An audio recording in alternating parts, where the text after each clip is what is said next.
This is Wretched Radio with Todd Friel. Oh, can't remember that name. This is Wretched Radio. Gentlemen, maybe you can help me. There was a brilliant talk show host who said, whenever a culture is not informed predominantly by Christianity, women and children suffer. Brilliant. Who was that exactly? Oh, I always heard you say that. I didn't know you got it from somewhere else.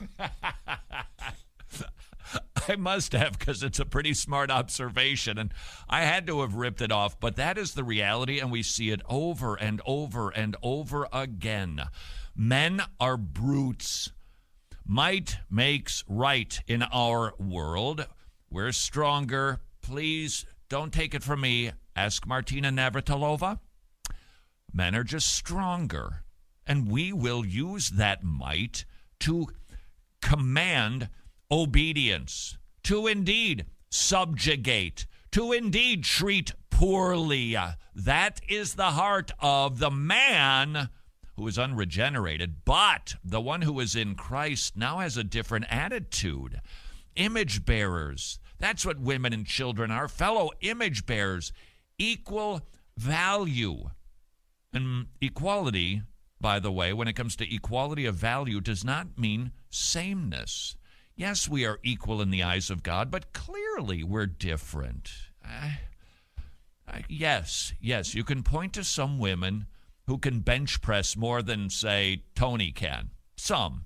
Lots. But many. All, actually. I think all is correct. No. Men are they're just the muscle. It's just the way that God, made us. The unregenerate man will use that to keep them barefoot and pregnant and in the kitchen, but not the man of God who sees them as having the same value in the eyes of God, recognizing that equality does not mean sameness.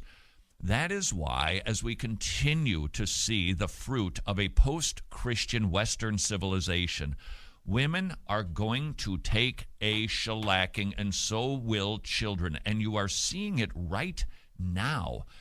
In fact, I would actually suggest to you that we've been living in a post-Christian world for longer than just, like last week. All kinds of signs. If indeed my premise is correct that women get wounded when people are not behaving Christianly, go back to Roe v. Wade, 1973.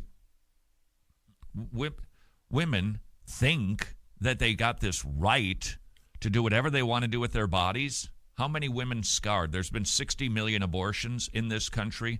I say that's 60 million women who have been hurt. But today we're seeing it all over the place. A federal court ruling, this was in Texas, that women can go to war. In fact, they can be conscripted. That's right, ladies. Congratulations. Conscripted? Conscripted. Well, see, Joey, here's Drafted. where you're wrong again. They can be drafted, is what we're saying. That's exactly correct. Thank you for being a peacemaker, Tony.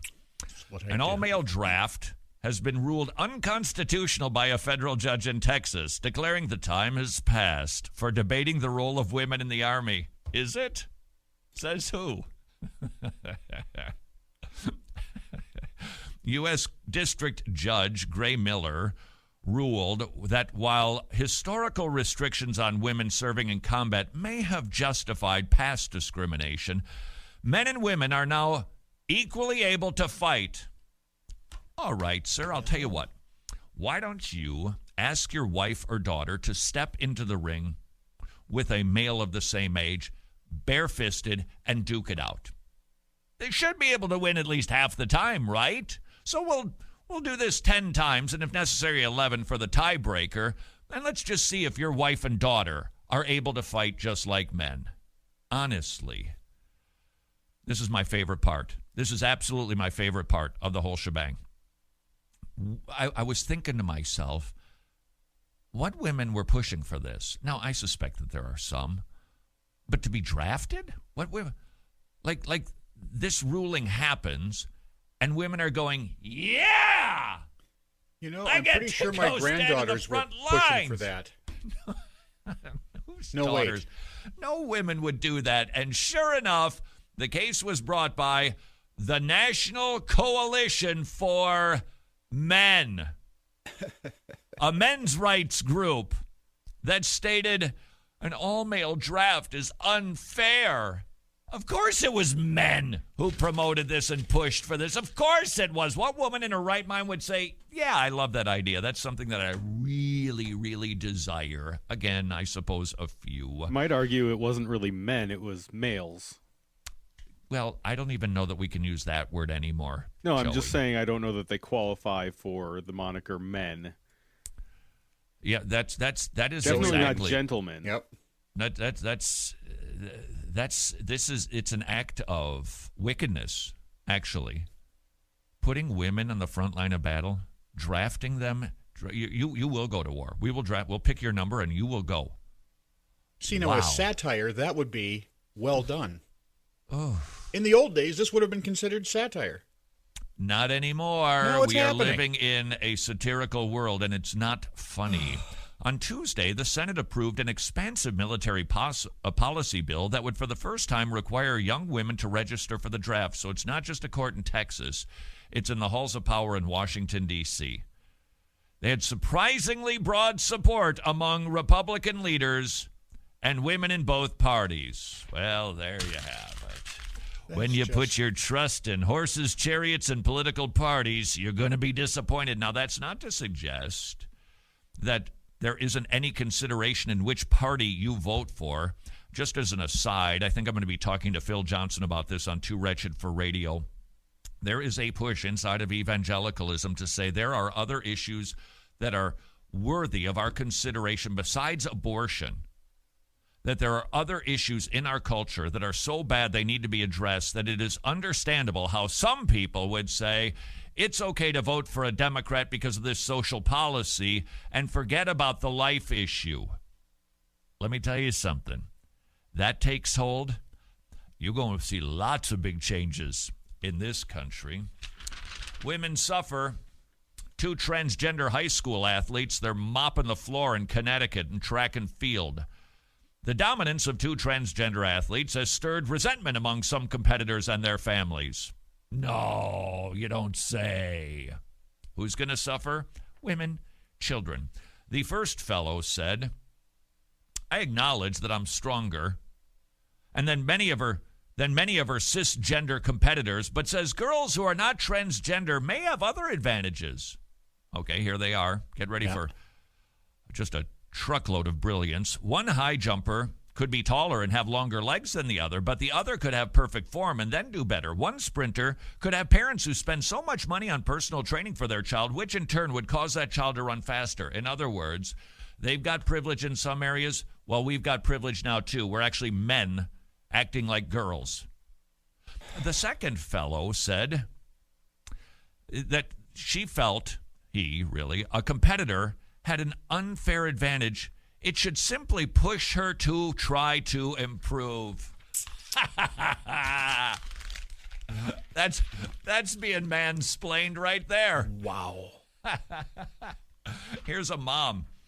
We all know the outcome of the race before it even starts. It's demoralizing. I fully support and am happy for these athletes for being true to themselves, yada, yada. Blah, blah, blah. They should have the right to express themselves, but athletics have always had extra rules to keep the competition fair. There are no rules now, madam. There's no gender differences, which is amazing to me. If there's no difference between genders, then who cares what your outward manifestation is? Who cares? They're simply, with a brain that's broken, conforming to gender stereotypes. That's all they're doing. This, said Executive Director Glenn Lungarini, this is about someone's right to compete. I don't think this is that different from other classes of people who in the not-too-distant past were not allowed to compete. I think it's going to take education and understanding to get to that point on this issue. Gentlemen? Wait, what was that line? Which one? You bore me. That's what I was going to just ask you for. awful. What's your response? You bore me. Wow. Yep. By the way, the Pentagon spent nearly $8 million to treat 1,500 transgender troops since 2016. Tax dollars well spent. Who suffers in a post-Christian world? Women and children. UK police warn against new teen trend of burning plastic trash cans to inhale the fumes. Why? Kids are so hurting. They are so confused. Return, this is Fox News, return of Momo Suicide Challenge. Apparently it's this online thing. I don't understand how it works. These kind of things wander about every cycle, and that seems... But apparently it's reemerged, and so a lot of parents are concerned because the kids end up killing themselves or doing wicked things. Who suffers in a post-Christian world? I heard somebody the other day use that old trope, be on the right side of history. Oh, you bore me.